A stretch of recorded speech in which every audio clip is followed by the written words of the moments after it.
Sexta-feira, 3 de abril, ano 33 da Era Comum, 14 de Nisan no calendário hebraico, o dia de preparação para a Páscoa mais importante do ano. Ao meio-dia, o céu escurece de repente, e naquela mesma noite, enquanto o corpo de um carpinteiro judeu está sendo retirado de uma cruz romana do lado de fora das muralhas de Jerusalém, a lua cheia da Páscoa surge no horizonte oriental, já parcialmente eclipsada. Uma lua de sangue, exatamente como o profeta Joel havia previsto 700 anos antes. Mas aqui está a pergunta que quase ninguém faz. Por que exatamente naquele dia? Por que exatamente naquele ano? Por que não 10 anos antes? Por que não 50 anos depois? Por que não na Babilônia, ou em Atenas, ou na própria Roma? Por que numa sexta-feira, durante uma Páscoa, sob uma lua de sangue, na única janela de 30 anos da história humana em que a crucificação era um castigo romano e o evento podia ser transmitido a todo o mundo civilizado? O que você está prestes a descobrir é a história de uma convergência. Uma convergência tão improvável, tão matematicamente precisa, tão historicamente irrepetível, que alguns estudiosos a chamaram de o momento mais extraordinário da história da religião. 3 correntes convergentes: política, calendário, céu. 3 coincidências altamente improváveis que se alinharam numa janela de poucas horas, numa única cidade, num único ano. E se Deus realmente escolheu esse momento, por que escolheu precisamente o ano 33? O que havia de tão único naquele ano que nenhum outro ano na história humana poderia reproduzir? Para descobrir, precisamos começar 3 séculos antes da crucificação, com um rei macedônio que não tinha nenhuma intenção de preparar o mundo para a chegada de um Messias judeu. E, no entanto, sem ele, nada disso teria sido possível. No ano 336, antes da nossa era, um jovem de 20 anos subiu ao trono da Macedônia. Seu nome era Alexandre, filho de Filipe. Em 13 anos, ele conquistaria o maior império que o mundo antigo já tinha visto, estendendo-se do mar Adriático até as fronteiras da Índia. Morreria aos 32 anos na Babilônia, deixando seu domínio dividido entre seus generais. Mas o impacto cultural de sua conquista duraria séculos. Alexandre impôs a língua, a cultura e a filosofia gregas aos povos conquistados, unindo pela primeira vez na história toda a bacia do Mediterrâneo e uma vasta porção do Oriente Médio sob um único código linguístico e cultural. Este é o momento que os historiadores chamam de helenização. Por volta do 2º século antes da nossa era, uma pessoa instruída em Alexandria podia ler os mesmos textos que uma pessoa em Antioquia, Éfeso, Atenas ou Roma. A própria Bíblia hebraica foi traduzida para o grego entre os séculos III e II antes da nossa era, numa tradução chamada Septuaginta, tornando as profecias de Israel legíveis para qualquer gentil instruído de todo o Mediterrâneo. Depois veio Roma. Entre os séculos II e I antes da nossa era, a República Romana absorveu todos os territórios conquistados por Alexandre e muito mais. Quando Otaviano Augusto se tornou o primeiro imperador, no ano 27 antes da nossa era, o Império Romano se estendia do Oceano Atlântico até o rio Eufrates. E Roma fez algo que, até então, nenhum império havia conseguido fazer: garantiu a paz. Os historiadores chamam isso de Pax Romana. Do ano 27 antes da nossa era até aproximadamente o ano 180 da nossa era, a bacia do Mediterrâneo e os territórios ao redor viveram um período quase ininterrupto de estabilidade. As estradas eram seguras, o comércio marítimo prosperava. Os viajantes podiam se deslocar da Espanha até a Síria, sem cruzar fronteiras, sem mostrar passaportes, sem trocar moeda, muitas vezes sem sequer mudar de idioma. Sem a Pax Romana, a expansão missionária do cristianismo primitivo teria sido fisicamente impossível. Paulo de Tarso viajou por estradas romanas, em navios romanos, em cidades romanas, dirigindo-se a públicos que falavam grego e podiam ler textos escritos em koiné. Sem as estradas romanas, não haveria Paulo.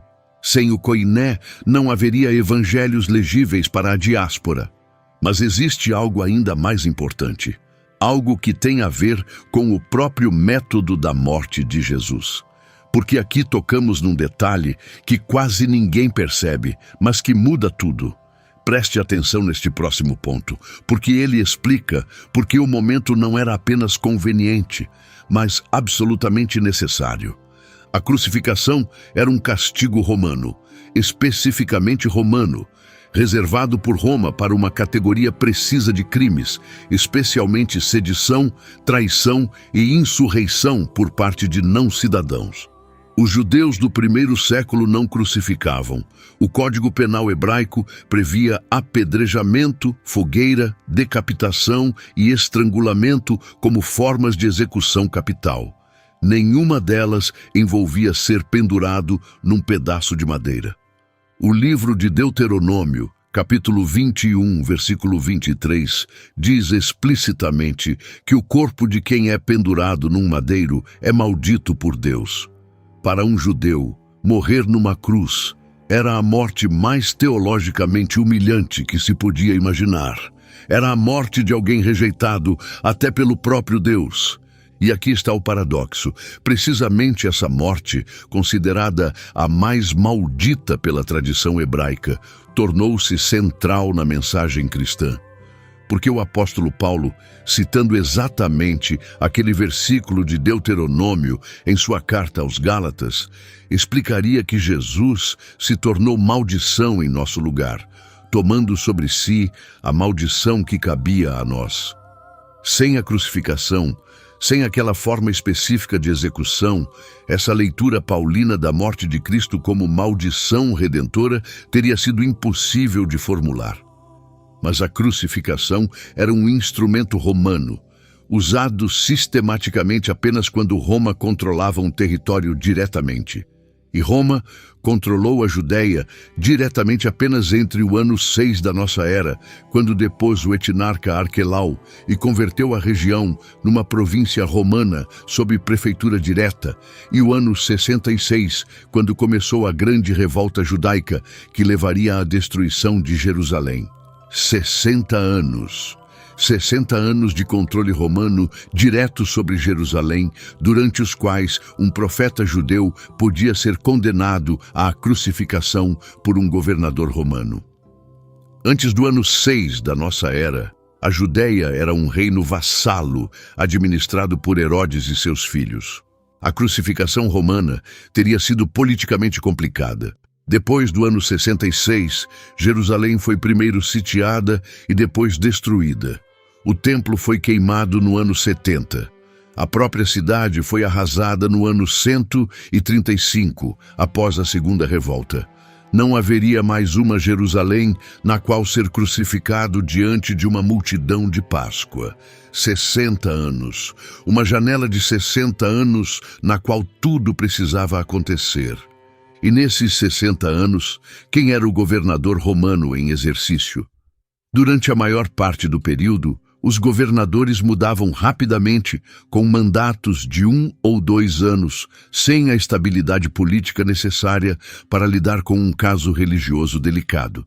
Exceto um prefeito romano chamado Pôncio Pilatos, que governou a Judéia do ano 26 ao ano 36 da nossa era.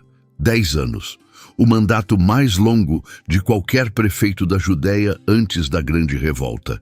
E foi nesses 10 anos que o julgamento de Jesus aconteceu. Dentro de uma janela de 60 anos que permitia a crucificação romana em Jerusalém, apenas uma década teve um governador estável o suficiente para conduzir um julgamento politicamente explosivo. E é precisamente nessa década que a morte de Jesus é datada. Se você me acompanhou até aqui, está começando a vislumbrar o que quero dizer com convergência, a língua grega que torna a mensagem legível. as estradas romanas que permitem a expansão missionária, a Pax Romana, que garante a segurança das viagens, a crucificação romana como o único instrumento capaz de produzir a maldição teológica específica prevista pelo Antigo Testamento, e uma janela de 60 anos durante a qual tudo isso era possível. Mas essa é apenas a camada política. A camada cronológica é ainda mais surpreendente, porque o dia em que Jesus morreu não era um dia qualquer de um ano qualquer. Era o dia mais carregado teologicamente de todo o ano hebraico, num ano em que caiu numa sexta-feira, numa configuração que nenhum outro ano daquela década conseguia reproduzir. Para entender a próxima parte, precisamos falar sobre o calendário hebraico e sobre por que a Páscoa do ano 33 da nossa era era única. O calendário hebraico é lunisolar. Isso significa que se baseia nos ciclos lunares, mas é periodicamente corrigido com meses intercalares para manter as estações alinhadas com o ano solar. O primeiro mês do ano religioso chama-se Nisan. Ele começa com a lua nova da primavera. E no 14º dia de Nisan, ou seja, na noite de lua cheia da primavera, celebra-se a festa da Páscoa. A Páscoa hebraica, chamada Pesach, comemora o êxodo do Egito, quando o anjo da morte passou por cima das casas hebraicas marcadas com o sangue do cordeiro sacrificado naquela mesma noite. Agora, eis o ponto central. Os evangelhos cristãos são explícitos num fato: Jesus morreu no dia de preparação para a Páscoa, ou seja, no 14 de Nisan, exatamente no dia em que os cordeiros pascais estavam sendo sacrificados no Templo de Jerusalém. O apóstolo João torna o paralelo completamente explícito em seu evangelho, escrevendo que Jesus é o verdadeiro Cordeiro de Deus que tira o pecado do mundo. A crucificação, na teologia cristã, não é apenas uma execução histórica, é o sacrifício do verdadeiro Cordeiro Pascal, previsto pela matança dos cordeiros no Egito séculos antes. Mas a Páscoa hebraica nem sempre cai numa sexta-feira. Ela pode cair em qualquer dia da semana. O calendário hebraico segue o ciclo lunar, enquanto os dias da semana seguem o ciclo solar de 7 dias estabelecido pelo Gênesis. Então, em alguns anos, a Páscoa cai num domingo, em outros numa terça-feira, em outros num sábado. A probabilidade de o 14 de Nisan cair numa sexta-feira é, em princípio, de 1 em 7. É preciso dizer que o calendário hebraico possui regras de adiamento que modificam ligeiramente essa distribuição, mas a ordem de grandeza permanece. Agora considere as restrições. Os evangelhos nos dizem que Jesus morreu numa sexta-feira, o dia de preparação para o sábado. E sabemos, pelos próprios evangelhos, que ele morreu durante a Páscoa, ou seja, no 14 de Nisan, ou pelo menos nos dias imediatamente próximos. Isso significa que estamos procurando um ano em que o 14 de Nisan do calendário hebraico caiu numa sexta-feira do calendário juliano. Dentro da janela de 10 anos do mandato de Pilatos, ou seja, entre 26 e 36 da nossa era, essa configuração ocorre apenas 2 vezes. Aconteceu na sexta-feira, 7 de abril, ano 30 da nossa era. E aconteceu na sexta-feira, 3 de abril, ano 33 da nossa era. 2 datas, apenas 2. Estudiosos modernos debatem há séculos qual delas é a correta. Alguns preferem o ano 30, baseando-se na cronologia do ministério público de Jesus e em certos elementos do Evangelho de João. Outros preferem o ano 33, baseando-se na mesma cronologia, mas interpretando os anos de ministério de forma diferente e em certos fenômenos astronômicos muito específicos que examinaremos em breve. Não há consenso acadêmico, mas o que o calendário mostra claramente é que nenhum outro ano na prefeitura de Pilatos teve uma Páscoa que caiu numa sexta-feira. O calendário hebraico, mecanicamente, permitia apenas duas datas possíveis: 30 ou 33. Mas tem mais, porque o ano 33 é preferível por uma razão adicional que não tem nada a ver com astronomia nem com o calendário hebraico. Tem a ver com uma profecia hebraica escrita 6 séculos antes, nos jardins da Babilônia, por um profeta que nunca havia pisado em Jerusalém. Uma profecia que prevê com precisão de ano, talvez de dia, a morte do Messias de Israel.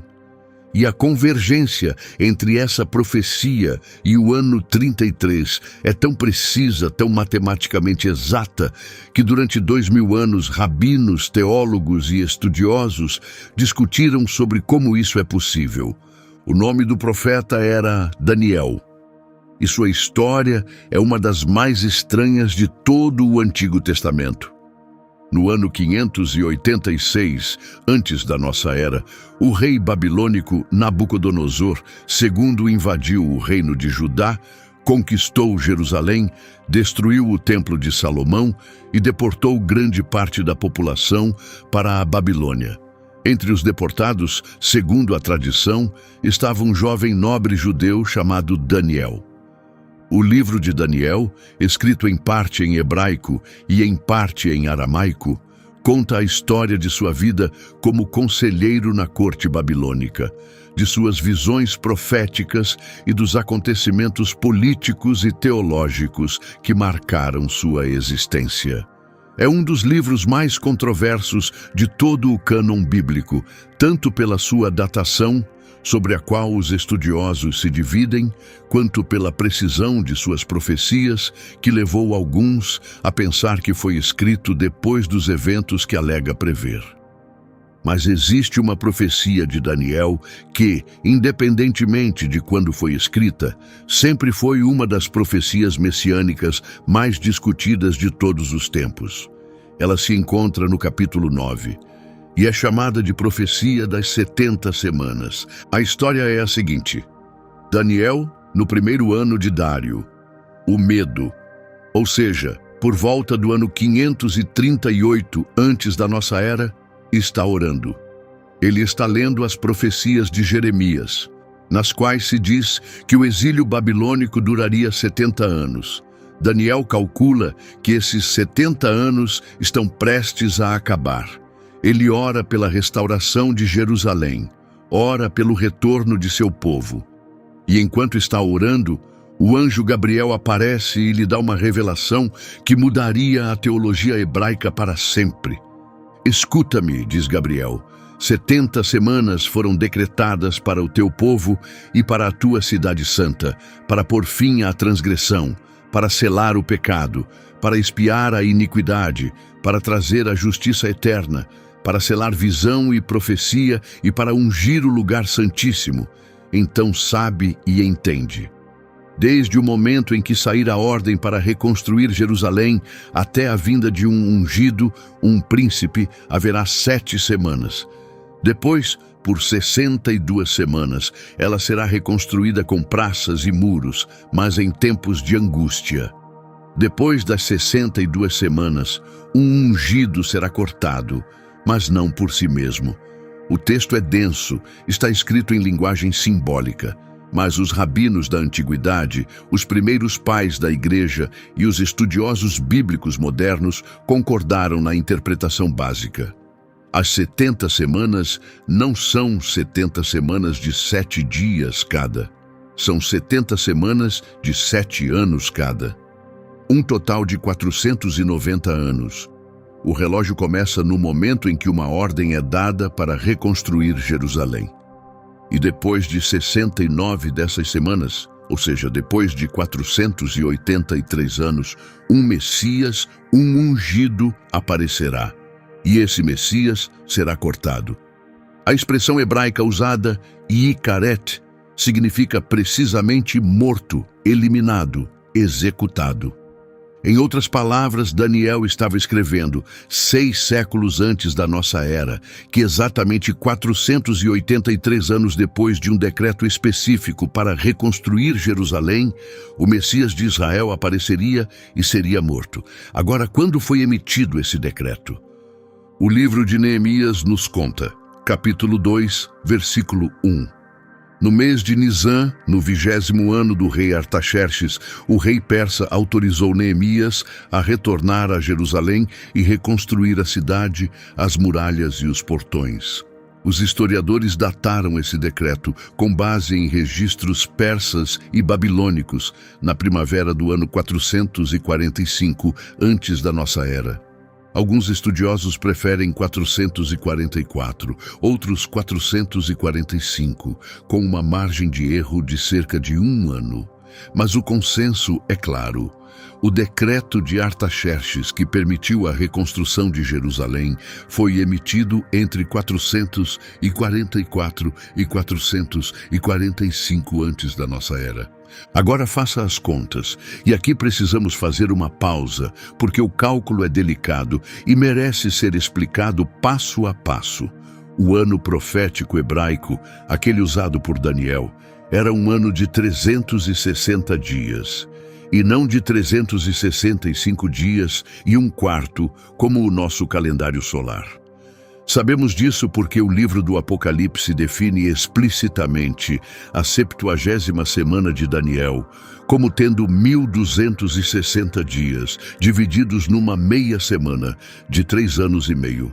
3 anos e meio vezes 360 dias dá exatamente 1260. O próprio livro de Daniel, no capítulo 12, versículo 7, fala de um tempo, tempos, e metade de um tempo, que novamente são 3 anos e meio, e os equipara a 1290 dias, em outra passagem. O calendário profético hebraico, diferente do calendário civil hebraico, usava um ano estilizado de 360 dias para cálculos proféticos. Então, 69 semanas de 7 anos cada, com cada ano de 360 dias, dá um total de 173.880 dias. O cronologista bíblico britânico Sir Robert Anderson, em seu livro O Príncipe que Virá, publicado em 1894, tentou esse cálculo com extrema precisão. Ele partiu do decreto de Artaxerxes, que, segundo seus cálculos, foi emitido no 1º de Nisan do ano 445, antes da nossa era, equivalente a 14 de março no calendário juliano. Somou 173.880 dias e chegou a uma data que, dentro do seu próprio sistema, caía precisamente no dia da entrada triunfal de Jesus em Jerusalém. O cálculo de Anderson foi influente, mas também foi alvo de críticas ao longo das décadas. Alguns historiadores argumentaram que sua datação do decreto de Artaxerxes estava errada por 1 ou 2 anos, que sua aplicação do ano profético de 360 dias, fora do contexto original, era metodologicamente discutível, e que a ausência de um ano zero no nosso calendário exige ajustes que ele nem sempre fez de forma consistente. O estudioso britânico Harold Hoyner, em 1977, refez os cálculos de Anderson com dados históricos corrigidos e chegou à conclusão de que a morte de Jesus deveria ser datada na sexta-feira, 3 de abril, ano 33 da nossa era. Outros estudiosos modernos, aplicando premissas cronológicas diferentes, chegam ao ano 30 ou ao ano 32. O que todos esses cálculos compartilham, no entanto, é a conclusão de que a profecia das 70 semanas aponta para uma janela de anos que inclui ambas as datas possíveis da crucificação. O dia exato depende de qual estudioso você segue. A janela geral não. É impressionante pensar nisso. Daniel, 6 séculos antes, sentado num pátio da Babilônia, dita um número: 483 anos, a partir de um decreto que ainda não havia sido emitido, até a morte de um Messias que ainda não havia nascido. E esse número, calculado manualmente com as premissas corretas sobre o calendário hebraico, cai dentro de uma margem de anos sobre uma data que, 25 séculos depois, o software astronômico da NASA identifica como uma das apenas 2 sextas-feiras de Páscoa possíveis em toda a década do governador romano, sob o qual os eventos supostamente ocorreram. Há mais um detalhe da profecia de Daniel que poucas pessoas destacam, mas que merece ser mencionado. Daniel escreve que, após a morte do Messias, o povo de um príncipe que virá destruirá a cidade e o santuário. Esta é uma previsão da destruição de Jerusalém e do templo, separada da morte do Messias, mas consequente a ela. Ora, a história nos diz que o templo de Jerusalém foi destruído no ano 70 da nossa era, pelos exércitos romanos de Tito, filho do imperador Vespasiano. Quer a crucificação seja datada no ano 30 ou no 33, a destruição do templo ocorreu dentro de uma geração, exatamente como Daniel havia previsto. A morte do Messias e a subsequente destruição do templo por uma potência estrangeira. Ambos os eventos aconteceram, em sequência cronológica, dentro do período previsto. Agora pare e pense por um momento. Temos uma profecia escrita 6 séculos antes do evento que prevê o ano. Temos um calendário hebraico que permite apenas 2 sextas-feiras possíveis numa janela de 10 anos. Temos um governador romano cujo mandato representa o período mais longo de estabilidade em Jerusalém antes da revolta judaica. Temos uma língua grega que acabou de se tornar universal. Temos estradas romanas que acabaram de ser concluídas. Temos uma paz, a Pax Romana, que acabou de estabilizar o império. Todos esses fatores convergem numa janela de 3 ou 4 anos. E dentro dessa janela, apenas algumas sextas-feiras específicas. Se Deus realmente orquestrou isso, o momento foi calculado durante séculos. Mas a profecia de Daniel não é a única. Existem outras profecias messiânicas que, escritas séculos antes, descrevem com uma precisão desconcertante detalhes específicos da morte do Messias. E essas profecias, tomadas em conjunto, apontam não apenas para um ano, mas para um tipo específico de morte, num tipo específico de lugar, com tipos específicos de fenômenos. 3 delas, em particular, merecem ser mencionadas, porque pintam um retrato que 2000 anos depois se encaixa com uma precisão perturbadora. A primeira está no livro dos Salmos, capítulo 22. É um salmo davídico, tradicionalmente atribuído ao próprio rei Davi, escrito no 10º século antes da nossa era, ou seja, 300 anos antes do exílio babilônico, 300 anos antes de Daniel, 1000 anos antes dos acontecimentos de Jerusalém do ano 33. O salmo começa com uma frase que qualquer leitor dos evangelhos reconhece imediatamente: Deus meu, por que me desamparaste? Estas são exatamente as palavras que Jesus, segundo os evangelhos de Mateus e Marcos, pronuncia na cruz no momento mais próximo de sua morte. A expressão hebraica é Eli, Eli, Lema sabachthani, a versão aramaica das mesmas palavras. Mas o salmo continua e descreve coisas que não deveriam ter sido possíveis de descrever no 10º século antes da nossa era. Perfuraram minhas mãos e meus pés. Posso contar todos os meus ossos. Dividem minhas vestes entre si e lançam sortes sobre minha roupa. Zombam de mim, me cercam, trouxeram-me ao pó da morte. A crucificação foi uma prática romana sistematizada apenas no 2º século antes da nossa era. Antes disso, execuções por perfuração de mãos e pés não existiam como método reconhecido de execução no Oriente Médio. O Código Penal hebraico previa apedrejamento, decapitação, fogueira e estrangulamento.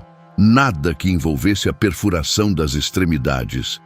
No entanto, o rei Davi, 1000 anos antes, descreve precisamente uma morte por perfuração de mãos e pés, com espectadores lançando sortes pelas roupas do condenado. O Evangelho de João descreve exatamente essa cena.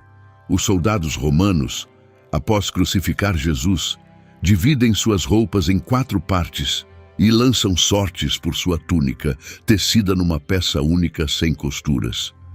O Evangelho cita explicitamente o Salmo de Davi como cumprido.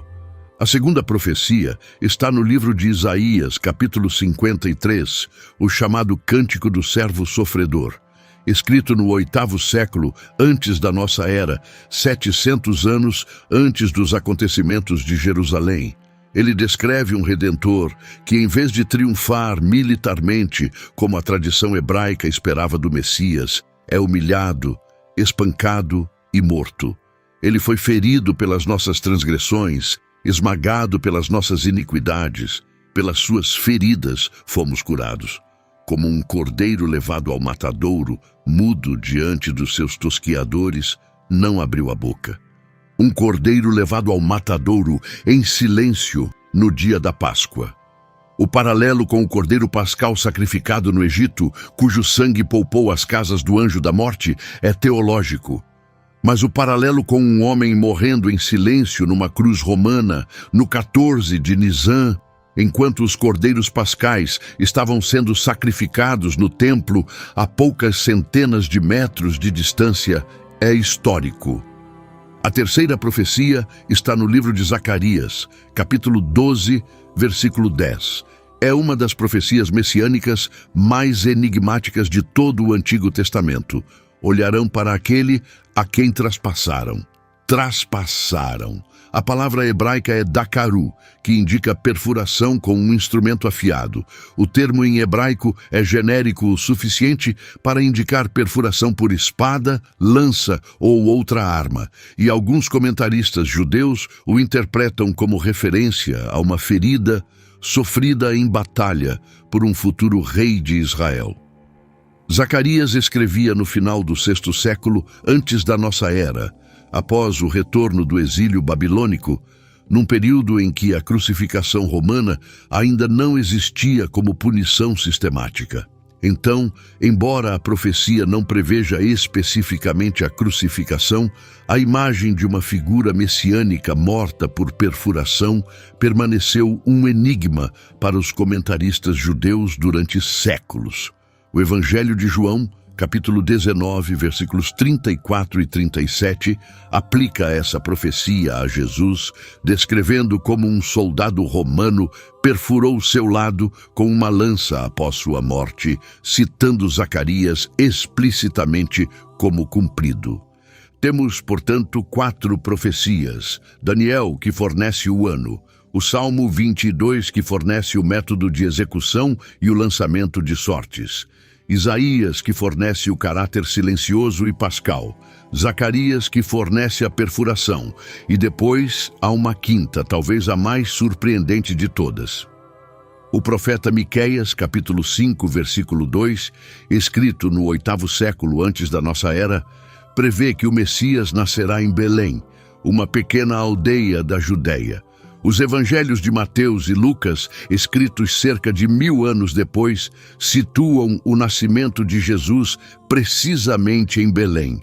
5 profecias, 5 períodos diferentes, 5 profetas diferentes, 5 detalhes específicos, todos convergindo sobre a mesma pessoa, na mesma semana, na mesma cidade. Se mesmo uma única dessas profecias tivesse sido cumprida por acaso, o cálculo seria estatisticamente improvável, mas não impossível. Mas que todas as 5 convirjam sobre o mesmo indivíduo, no mesmo lugar, no mesmo momento previsto, exige um cálculo de probabilidade que, nas palavras do matemático Peter Stoner, é de 1/10 elevado à 17ª potência. Um número que desafia a imaginação. Mas espere, porque ainda não chegamos à parte mais surpreendente. A parte mais surpreendente é o que aconteceu no céu naquela única sexta-feira do ano 33 da nossa era. E é aqui que a teologia antiga encontra a ciência moderna de uma forma que até poucas décadas atrás ninguém havia imaginado.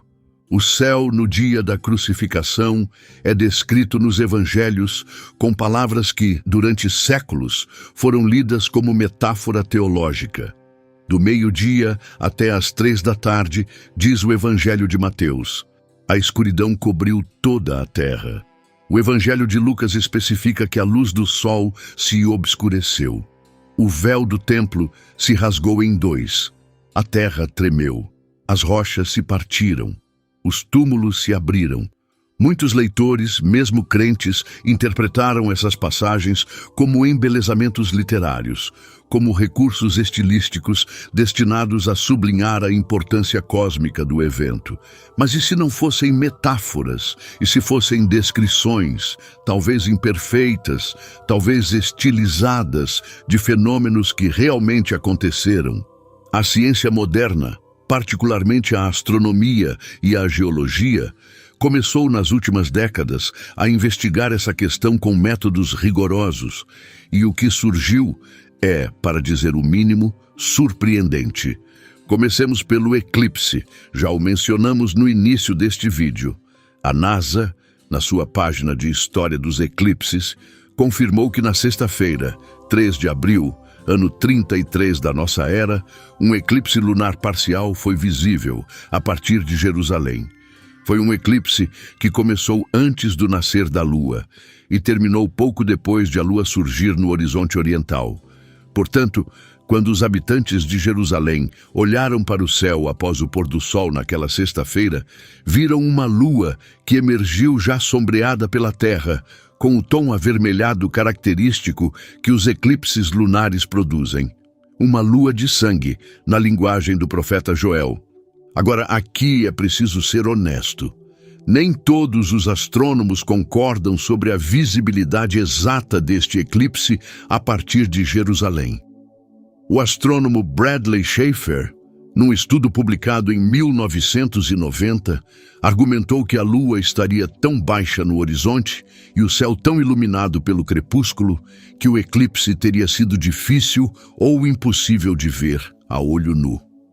Outros estudiosos, como o físico de Oxford Colin Humphreys e seu colega Graham Waddington, num estudo publicado na revista Nature em 1983, argumentaram que o eclipse era perfeitamente visível e que pode explicar a referência de Pedro à lua transformada em sangue, pronunciada 50 dias depois, no dia de Pentecostes, quando citou a profecia de Joel. O debate científico sobre a visibilidade continua aberto, mas o evento astronômico em si está documentado. Um eclipse lunar ocorreu naquela noite, naquela cidade, naquela sexta-feira específica. Quer tenha sido visível a olho nu ou parcialmente encoberto pelo crepúsculo, o fenômeno cósmico estava lá. A Terra estava projetando sua sombra sobre a Lua, e isso acontecia no momento preciso em que, segundo os evangelhos, o corpo de Jesus estava sendo retirado da cruz e levado ao túmulo antes do pôr do sol. Mas o eclipse, por si só, não é o único detalhe astronômico. Existe algo mais. Algo sobre a chamada escuridão ao meio-dia descrita pelos evangelhos. Do meio-dia até às 3 da tarde, disse que o céu escureceu. Aqui precisamos ser honestos sobre uma complicação filológica real.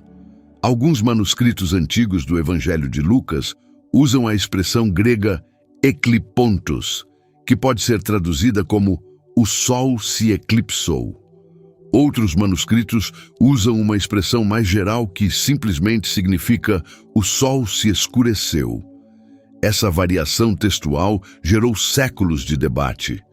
Estudiosos céticos argumentam que o texto original afirmava um eclipse solar e que isso é um erro astronômico dos escritores dos evangelhos, já que um eclipse solar é fisicamente impossível durante a Páscoa.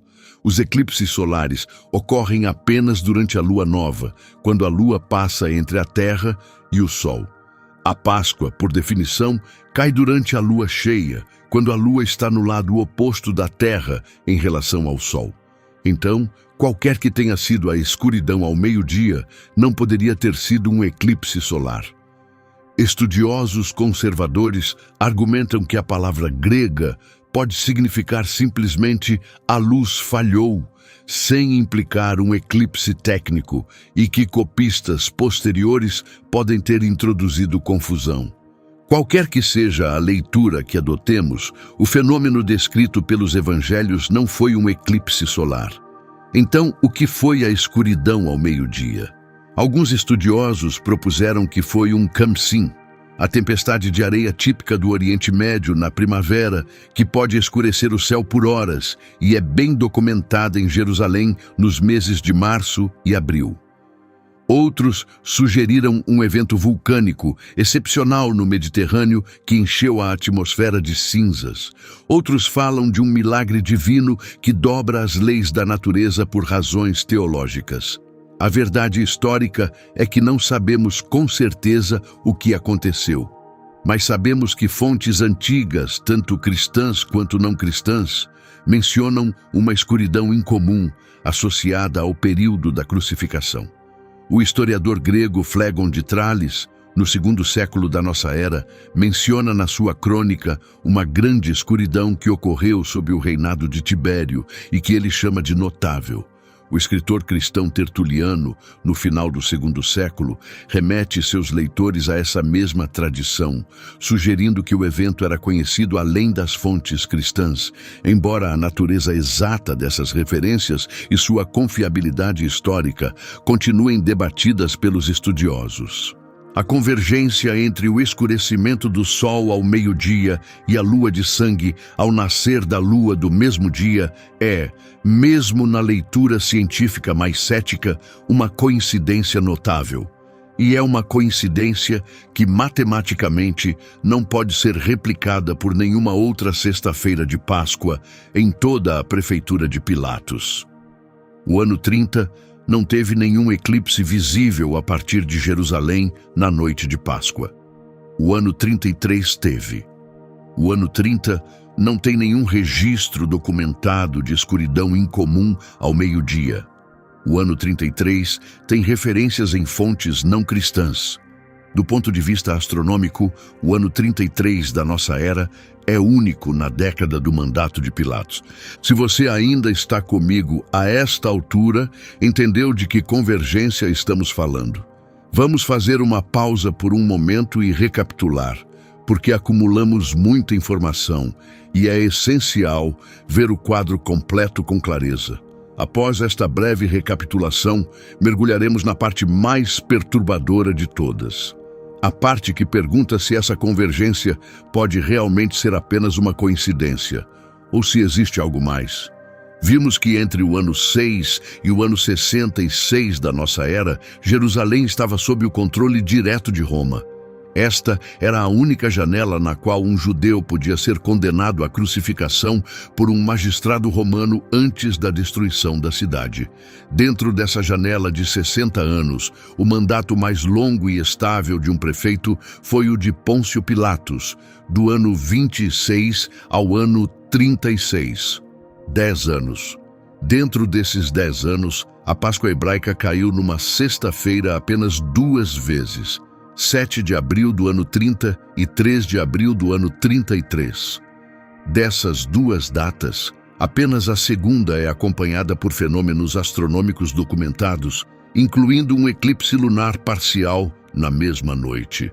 E essa mesma data coincide com o intervalo temporal previsto pela profecia das 70 semanas de Daniel, escrita 6 séculos antes. Agora eu pergunto, tudo isso é coincidência? Ou é o sinal de uma sincronia cósmica que os seres humanos mal conseguem conceber?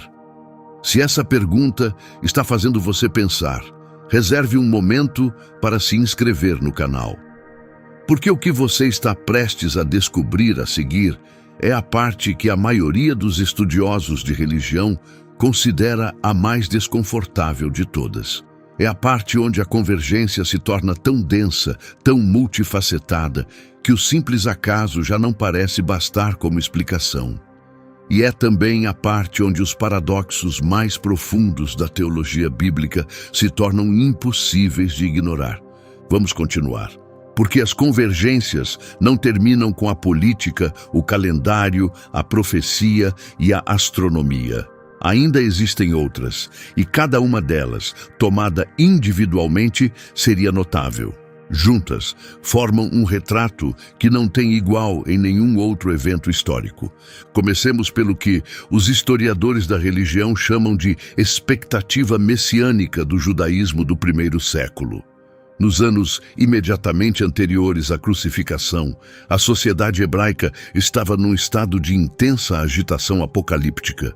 O historiador judeu Flávio Joséfo, que viveu no primeiro século e escreveu suas obras nos anos posteriores à destruição de Jerusalém, documenta uma enorme quantidade de autoproclamados profetas, fazedores de milagres e falsos messias que agitavam a população da Judéia entre o ano 0 e o ano 70 da nossa era. Havia Teudas, que prometia dividir as águas do Jordão como Josué fizera.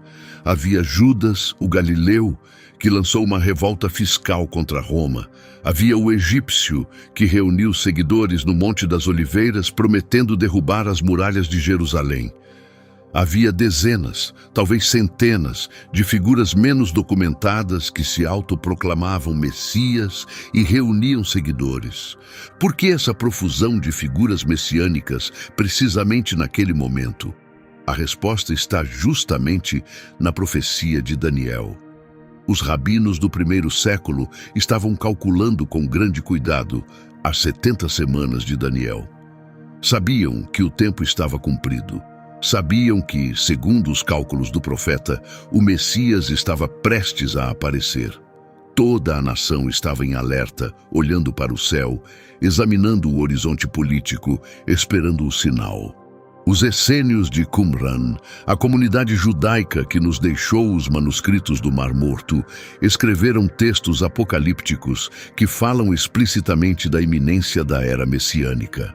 Os fariseus oravam todos os dias pela vinda do ungido. Até simples pescadores galileus, como os futuros apóstolos de Jesus, perguntavam-se quem era o profeta, quem era o Messias, quem teria a ousadia de aparecer. Isso é fundamental, porque se Jesus tivesse aparecido 2 séculos antes, a expectativa messiânica, embora já presente, ainda não estava na intensidade apocalíptica do primeiro século. Se tivesse aparecido 1 século depois, a destruição de Jerusalém e a diáspora teriam tornado impossível falar no templo diante dos sacerdotes. Ele apareceu no momento preciso em que toda a nação esperava o Messias com máxima urgência. O contexto cultural já estava pré-carregado pelas próprias profecias de Daniel. A expectativa estava no seu ponto mais alto, e ele apareceu exatamente quando, segundo aquele cálculo, deveria ter aparecido. Mas tem mais, porque Jesus não apareceu apenas no momento certo.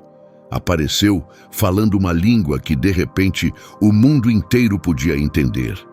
O koiné grego, a língua franca criada pelas conquistas de Alexandre, já era há quase 3 séculos a língua internacional do comércio, da filosofia e da literatura.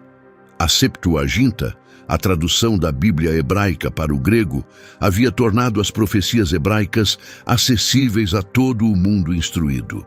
Quando os apóstolos, após a ressurreição, começaram a pregar a mensagem de Jesus, fizeram-no em grego, citando profecias em grego, escrevendo evangelhos em grego, dirigindo-se a comunidades de língua grega espalhadas por todo o Mediterrâneo. Os 4 evangelhos, as cartas de Paulo, o livro do Apocalipse, todo o Novo Testamento, todos escritos em koiné. Se Jesus tivesse nascido 500 anos antes, a mensagem teria ficado presa ao hebraico e ao aramaico, legível apenas para um pequeno povo do Oriente Médio. Se 500 anos depois, o koiné já teria declinado como língua universal. Ele chegou precisamente quando esse veículo linguístico estava no auge da sua difusão. Agora precisamos falar do detalhe mais paradoxal de todos. A crucificação romana, a própria forma de execução que deveria ter acabado com o movimento de Jesus, tornou-se, em vez disso, o símbolo teológico central de uma religião que conquistaria o império que o havia crucificado. E o contexto histórico que tornou isso possível também tornou a morte de Jesus documentável, de uma forma que nenhuma outra figura religiosa fundadora da antiguidade poderia igualar. Os outros deuses que morriam no mundo antigo morriam em circunstâncias mitológicas, em eras tão remotas que estavam além de qualquer verificação histórica. Osíris, Dioniso, Mitra, todos operavam fora do tempo histórico. Sua verdade era simbólica, alegórica, ritual. Ninguém esperava documentos provando que haviam sido realmente mortos em lugares específicos, em datas específicas. Jesus morreu numa data que podemos documentar com precisão. A prefeitura de Pilatos é atestada pelo historiador judeu Joséfo, pelo historiador romano Tácito e, após 1961, por uma inscrição arqueológica encontrada em Cesareia Marítima pelo arqueólogo italiano Antônio Frova. Pilatos não era um personagem literário. Era um magistrado histórico real, no lugar certo, no momento certo. 4 fontes antigas independentes, 3 delas não cristãs, confirmam a estrutura básica da narrativa dos evangelhos. Tácito, Suetônio, o Talmude e Joséfo, todos se referindo à morte de um certo Cristo no período de Tibério sob a prefeitura de Pilatos. Isso não tem precedentes para uma figura antiga de fama comparável. Temos menos documentação direta de Aníbal ou de muitos imperadores romanos do primeiro século. Nada disso teria sido possível 2 séculos antes ou 2 séculos depois. E depois há a questão da geografia. Jerusalém. Por que Jerusalém e não, por exemplo, Atenas ou Roma ou Alexandria? Por que uma pequena cidade do Oriente Médio e não uma das grandes metrópoles do Império? A resposta é múltipla. Primeiro, teológica. Jerusalém era a única cidade do mundo onde existia um templo ao único Deus do monoteísmo. A tradição teológica hebraica exigia que o Messias aparecesse em conexão com aquele templo, que fosse da linhagem de Davi, que morresse durante a Páscoa, quando os cordeiros eram sacrificados. Nada disso poderia acontecer em outro lugar. Jerusalém era o palco necessário do ponto de vista doutrinário. Segundo, estrategicamente geográfica.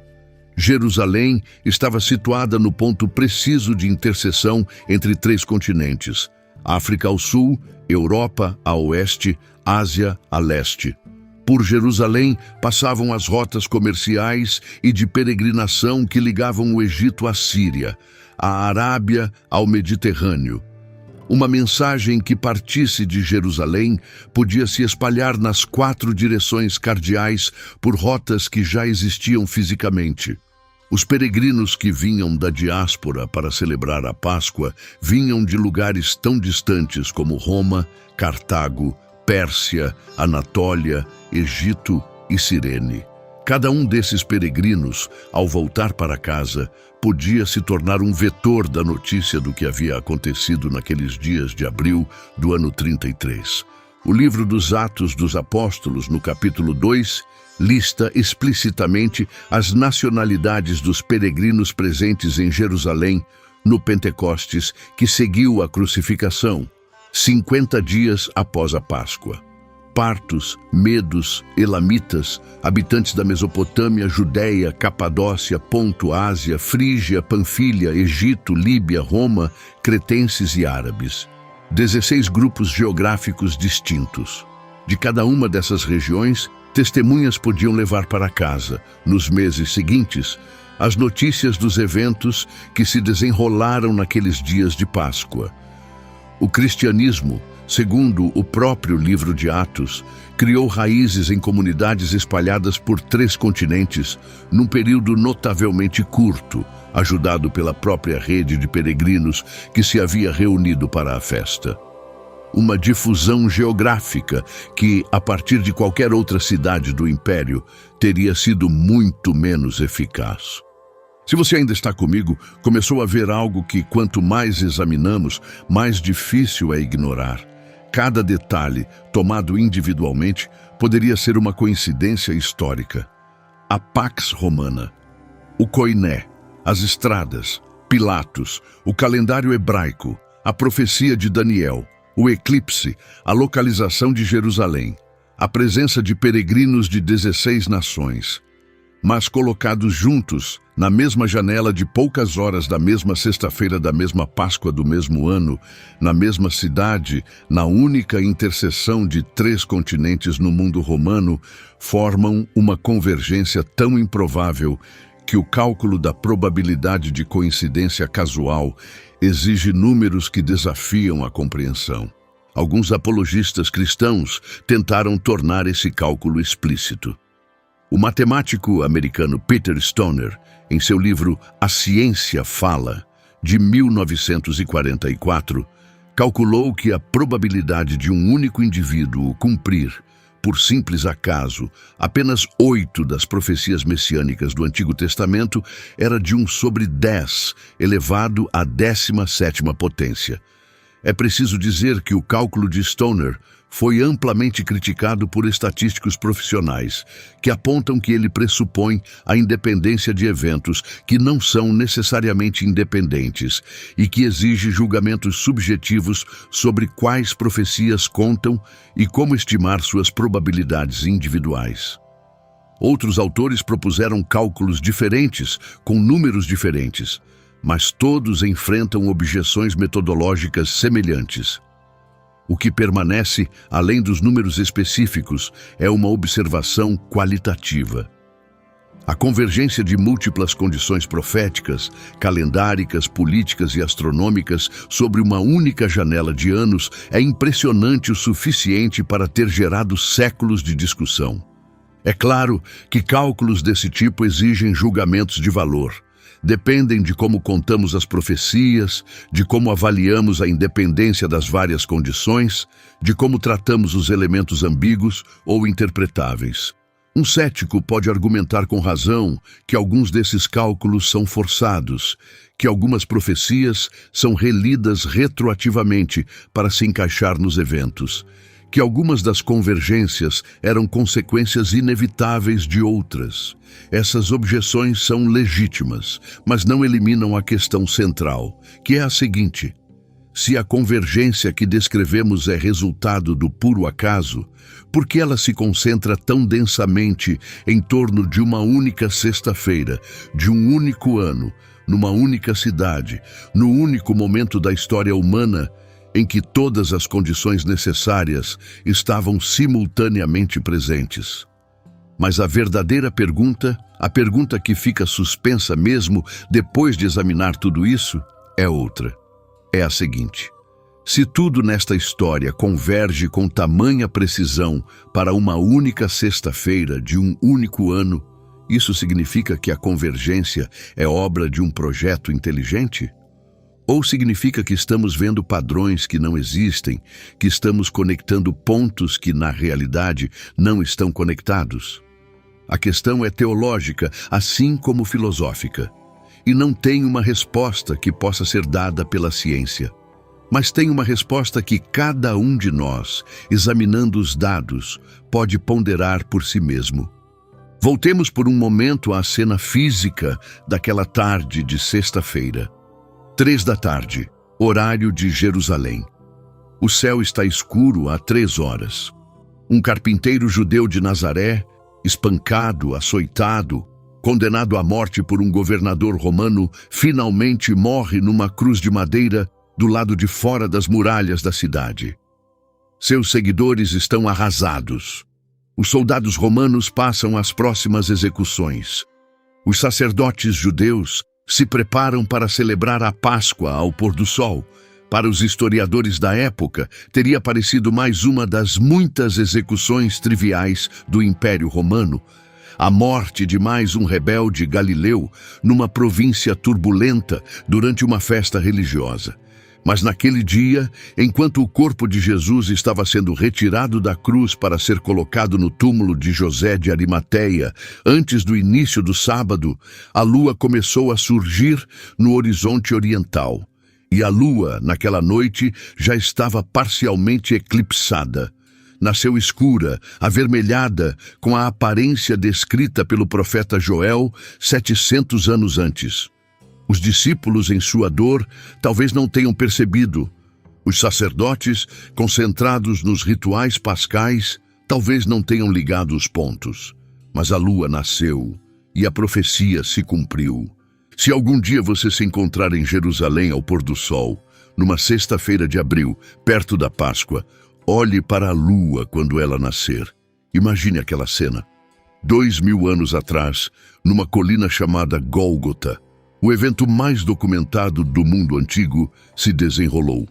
Na única janela da história humana que o permitia, acompanhado por fenômenos astronômicos que a NASA hoje consegue recalcular ao minuto. E pergunte a si mesmo se tudo isso pode realmente ser resultado do acaso. Por que o ano 33 da nossa era? A resposta que historiadores, teólogos, astrônomos e estudiosos tentaram compor, examinando cada peça separadamente, está na convergência que exploramos juntos. A língua grega pronta para carregar a mensagem, as estradas romanas prontas para espalhá-la, a Pax Romana pronta para protegê-la, a crucificação romana pronta para cumprir a profecia teológica do madeiro maldito, a Páscoa hebraica que caiu numa sexta-feira apenas 2 vezes na prefeitura de Pilatos, a profecia de Daniel que apontava para aquela mesma janela de anos, escrita 6 séculos antes, o eclipse lunar que a NASA consegue recalcular hoje para confirmar a lua transformada em sangue, a posição geográfica de Jerusalém na interseção de 3 continentes, os peregrinos de 16 nações reunidos para a Páscoa, a expectativa messiânica hebraica no seu ponto mais alto, o pensamento filosófico grego pronto para receber uma mensagem monoteísta, a burocracia romana pronta para documentar o evento com uma precisão impossível em outras épocas.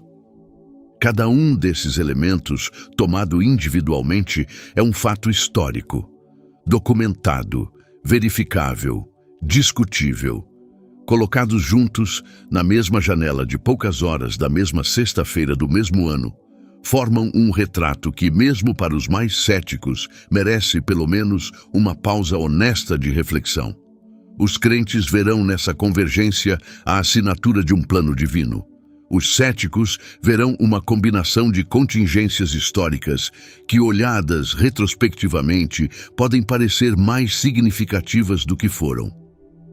Ambas as leituras são legítimas, e nenhuma delas pode ser definitivamente provada apenas por dados históricos ou astronômicos.